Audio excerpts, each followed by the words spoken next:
ಇದ್ದೀನಿ.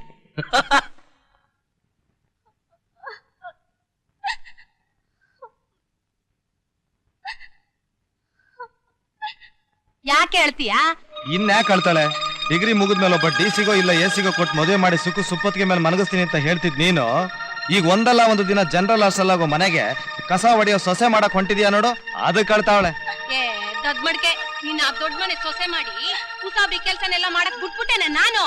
ನೋಡೆ ರಾಮ ಒಳ್ಳೆ ಹುಡ್ಗ, ದೊಡ್ಡ ಕುಳ ಬೇರೆ, ಮೇಲಾಗಿ ನಿನ್ಗಿಂತ ಒಂದ್ ಪಟ್ ಜಾಸ್ತಿನೇ ಓದವನೆ. ಅವನೊಂಥರ ಅಸ ಇದ್ದಂಗೆ ಕಣೆ. ನೋಡು ಸುಮ್ಕೆ ಮೂಗ್ ಬಸು ನಂಗೆ ತಲೆ ತಗ್ಸಿ ಕತ್ ಕೊಟ್ಬಿಡು, ಆಮ್ಯಾಕ್ ನೋಡು ನಾನು ಏನ್ ಮಾಡ್ತೀನಿ ಅಂತ. ನಿನ್ ಕೈ ಕೆಳಗ್ ಕೆಲ್ಸ ಮಾಡ್ಕೊಂಡಿರಕ್ಕೆ ಆ ನನ್ ಸೌತಿ ಮಗಳ ಸೀತನ ಕಳ್ಸ್ಕೊಟ್ಟೆನು, ಸುಮ್ಕಿರೆ. ಯೋನ್ಲ ಮಗ ನೀವ್ ಹೇಳ್ತಿರೋದು? ಹೌದ್ ಕಣವ, ನಿಜಾನೇ ಹೇಳ್ತಾ ಇದ್ದೀನಿ. ಅವಳು ನಿನ್ನ ಸೇವೆ ಮಾಡಕ್ ಬರ್ತಾ ಇಲ್ಲ, ಈ ಮನೇನ ಗುಡಿಸಿ ಗಂಡಾಂತರ ತಂದು ತಾನು ಸುಖ ಅನುಭವಿಸೋಕೋಸ್ಕರ ಬರ್ತಾ ಇದ್ದಾಳೆ ಆ ಬಣ್ಣದ ಸೊಸೆ. ನಾನು ಅವಳನ್ನ ಖಂಡಿತ ಮದುವೆ ಹಾಕಿಲ್ಲ. ಲೇ ಮಗ, ಏನು ನೀ ಹೇಳ್ತಾ ಇರೋದು? ಅಲ್ಕಣ, ಅವ್ರ ಜೊತೆ ಮದ್ವೆ ಮಾತುಕತೆ ಎಲ್ಲ ಆಡ್ ಮುಗಿಸಿ ಇವಾಗ ನಿಮ್ ಸಂಬಂಧನೇ ಬೇಡ ಅಂದ್ರೆ ಸುಮ್ಕಿದ್ದಾರೆಲ್ಲ ಅವರು. ಹೋಗ್ಲಿ, ಊರಿನ ಜನ ಏನ್ ಅನ್ಕೊಂಡಾರೋ? ನೀವಿಬ್ರು ತಪ್ಪು ತಿಳ್ಕೊಳದೆ ಹೋದ್ರೆ ನಾನೊಂದ್ ತೀರ್ಮಾನಕ್ಕೆ ಬಂದಿದ್ದೀನಿ. ಏನದು?